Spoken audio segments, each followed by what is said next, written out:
ছলো ছলো এই চোখে একদিন ছিল সব জয় করার স্বপ্ন।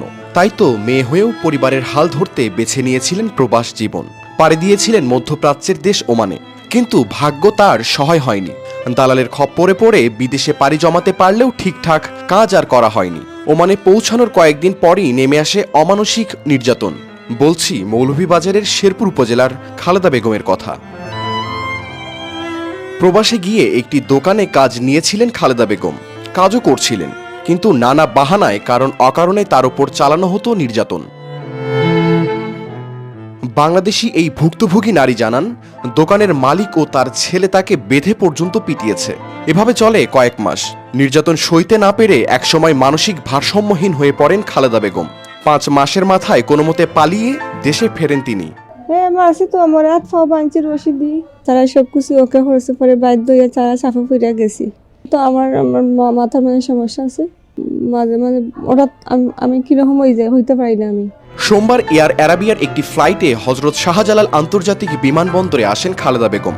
ওমান থেকে ট্রাভেল পাস নিয়ে দেশে ফেরেন তিনি।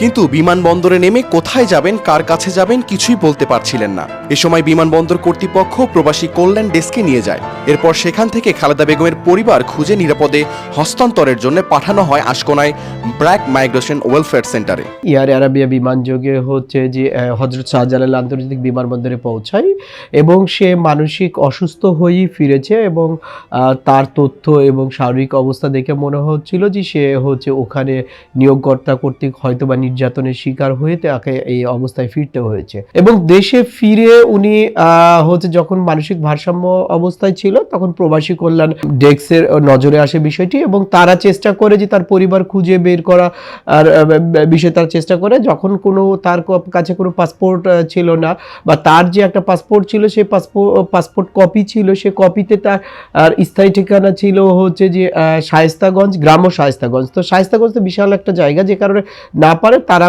যে প্রবাসী কল্যাণ ডেস্ক থেকে আমাদের ব্র্যাক মাইগ্রেশন প্রোগ্রামের কাছে হস্তান্তর করে, যে নিরাপদে পরিবার খুঁজে তাকে পরিবারের কাছে হস্তান্তরের জন্য। নানা চেষ্টার পর অবশেষে খালেদা বেগমের স্বজনদের খোঁজ পায় ব্র্যাক মাইগ্রেশন সেন্টার। যোগাযোগ করে তার আত্মীয় স্বজনদের ঢাকায় নিয়ে এসে বুঝিয়ে দেওয়া হয় খালেদা বেগমকে। এ সময় উপস্থিত ছিলেন ব্র্যাক মাইগ্রেশন ওয়েলফেয়ার সেন্টার ও প্রবাসী হেল্প ডেস্কের কর্মকর্তারা। সে কিন্তু মানসিকভাবে অসুস্থ এবং তার সাইকোলজিক্যাল প্রবলেম আছে। যেহেতু আমাদের সাইকোলজিক্যাল বা সাইকোসোশ্যাল কাউন্সিলর হিসেবে ব্র্যাক খুব কাছাকাছি, এবং আমরা দ্রুত তাকে ব্র্যাকের কাছে হ্যান্ডওভার করেছি, যাতে সাইকোলজিক্যালি সে একটু সাউন্ড হতে পারে এবং তার অন্যান্য পরিচর্যা এখানে হতে পারে। তথ্য বলছে, খালেদা বেগম 2023 সালের সেপ্টেম্বরে রিক্রুটিং এজেন্সি অ্যারাবিয়ান গলফ অ্যাসোসিয়েটের মাধ্যমে গৃহকর্মী হিসেবে ওমান গিয়েছিলেন। শাহরিয়ার কবির, প্রবাস খবর।